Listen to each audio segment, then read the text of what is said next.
طرف گھر کو سجانے کا سلسلہ ہے، کون سی عظیم ہستی ہے جس کی آمد کا سلسلہ ہے، اور دوسری طرف یمن کا بادشاہ ہے جس کی نیت ایسی کہ ہولناک انجام ہوا۔ کیا آپ تیار ہیں اس داستان کو سننے کے لیے؟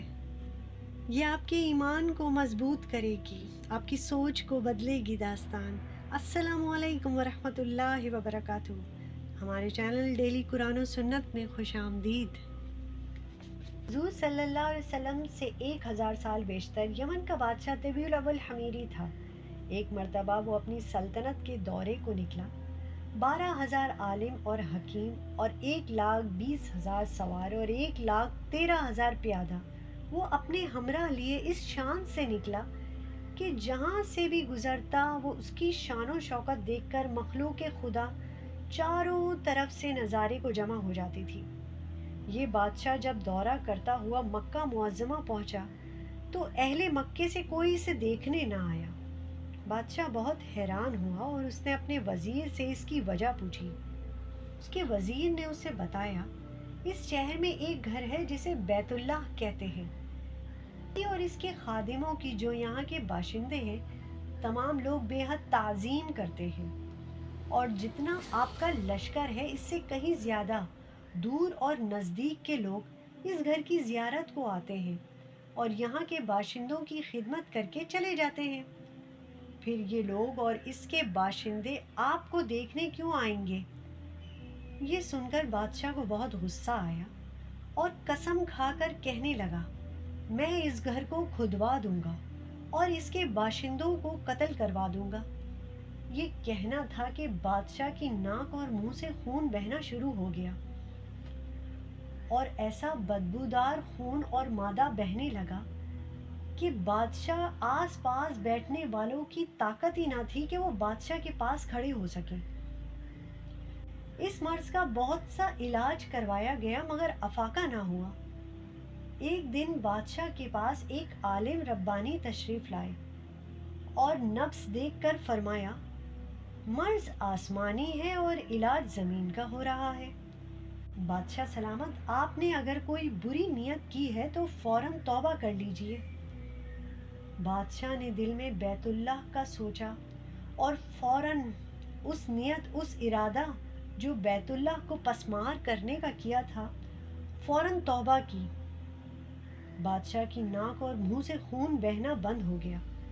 بادشاہ نے اپنی صحت کی خوشی میں بیت اللہ شریف کو ریشمی غلاف چڑھایا اور شہر کے باشندوں کو 7 اشرفی اور 7 ریشمی جوڑے نظر کیے۔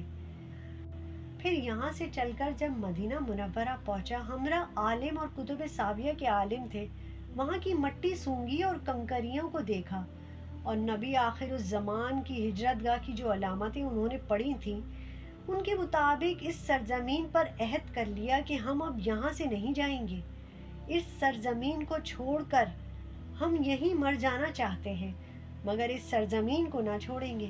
قسمت نے یاری دی تو کبھی نہ کبھی جب نبی آخر الزمان صلی اللہ علیہ وسلم یہاں تشریف لائیں گے ہمیں بھی زیارت کا شرف حاصل ہوگا، ورنہ ہماری قبر پر تو ضرور ہی کبھی نہ کبھی ان کی جوتیوں کی مقدس خاک اڑ کر پڑ جائے گی جو ہماری نجات کے لیے کافی ہوگی۔ سبحان اللہ۔ یہ سن کر بادشاہ نے اپنے علماؤں کے لیے 400 مکان تعمیر کروائے اور اس بڑے عالم ربانی کے مکان کے پاس حضور صلی اللہ علیہ وسلم کی خاطر ایک 2 منزلہ عمدہ مکان تیار کروایا اور وصیت کر دی، آپ صلی اللہ علیہ وسلم تشریف لائیں تو یہ مکان آپ صلی اللہ علیہ وسلم کی آرامگاہ ہوگی۔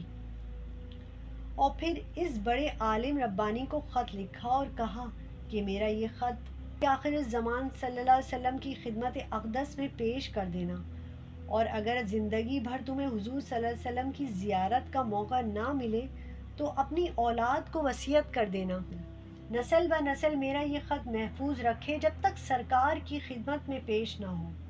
اور بادشاہ وہاں سے چل دیا۔ وہ خط نبی کریم صلی اللہ علیہ وسلم کی خدمت میں 1000 سال بعد پیش ہوا۔ کیسے ہوا اور خط میں کیا لکھا تھا؟ خط کا عنوان تھا، شفیع المومنین سید المرسلین محمد رسول صلی اللہ علیہ وسلم۔ اے اللہ کے حبیب، میں آپ پر ایمان لاتا ہوں اور جو کتاب آپ پر نازل ہوگی اس پر بھی ایمان لاتا ہوں، اور میں آپ کے دین پر ہوں۔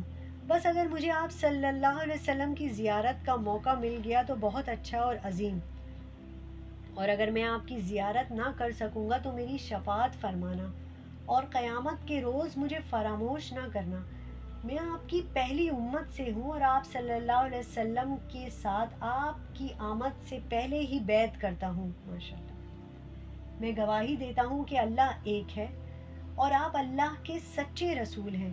شاہ یمن کا یہ خط نسل بہ نسل محفوظ چلا آیا، یہاں تک کہ 1000 سال کا عرصہ گزر گیا۔ ان علماؤں کی اولاد کثرت سے بڑھتی مدینے کی آبادی میں کئی گنا اضافہ ہو گیا، اور یہ خط اس بڑے عالم ربانی کی اولاد حضرت ایوب انصاری رضی اللہ تعالیٰ عنہ کے پاس پہنچا، اور آپ نے وہ خط اپنے غلام ابو لیل کی تحویل میں رکھا۔ اور جب حضور صلی اللہ علیہ وسلم مکہ معظمہ سے ہجرت فرما کر مدینہ منورہ پہنچے، اور مدینے کے خوش نصیب لوگ محبوب خدا کا استقبال کرنے کو جوگ در جوگ آ رہے تھے۔ کوئی اپنے مکانوں کو سجا رہا تھا، اور کوئی گلیوں اور سڑکوں کو صاف کر رہا تھا، اور کوئی دعوت کا انتظام کر رہا تھا، اور سب یہی اصرار کر رہے تھے، حضور صلی اللہ علیہ وسلم میرے گھر تشریف فرما ہو۔ حضور صلی اللہ علیہ وسلم نے فرمایا، میری اونٹنی کی نکیل چھوڑ دو، جس گھر میں یہ ٹھہرے گی اور بیٹھ جائے گی وہی میری آرام گاہ ہوگی۔ چنانچہ جو 2 منزلہ مکان شاہ یمن نے حضور صلی اللہ علیہ وسلم کی خاطر بنوایا تھا، وہ اس وقت حضرت ابو ایوب انصاری رضی اللہ تعالیٰ عنہ کی تحویل میں تھا۔ اس میں حضور صلی اللہ علیہ وسلم کی اونٹنی جا کے ٹھہر گئی اور بیٹھ گئی۔ لوگوں نے ابو لیل کو بھیجا کہ جاؤ وہ خط حضور صلی اللہ علیہ وسلم کی خدمت میں پیش کرو۔ جب ابو لیل حاضر ہوئے تو حضور صلی اللہ علیہ وسلم نے دیکھتے ہی فرمایا، تو ابو لیل ہے؟ یہ سن کر ابو لیل حیران ہو گیا۔ ہمارے حضور صلی اللہ علیہ وسلم کا ہر زمانے میں چرچا رہا۔ خوش قسمت افراد نے ہر دور میں حضور صلی اللہ علیہ وسلم سے فیض پایا، اور آپ صلی اللہ علیہ وسلم اگلی پچھلی سب باتیں جانتے ہیں، اور یہ بھی معلوم ہوا کہ حضور صلی اللہ علیہ وسلم کی آمد کی خوشی میں مکانات بازاروں کو سجایا گیا۔ تو آج گھر کو روشن کرنے کو بدعت کہنے والے خود کیوں بدعتی نہ ہوگا؟ اس سوال کے ساتھ میں اجازت چاہوں گی آپ سے۔ شکریہ۔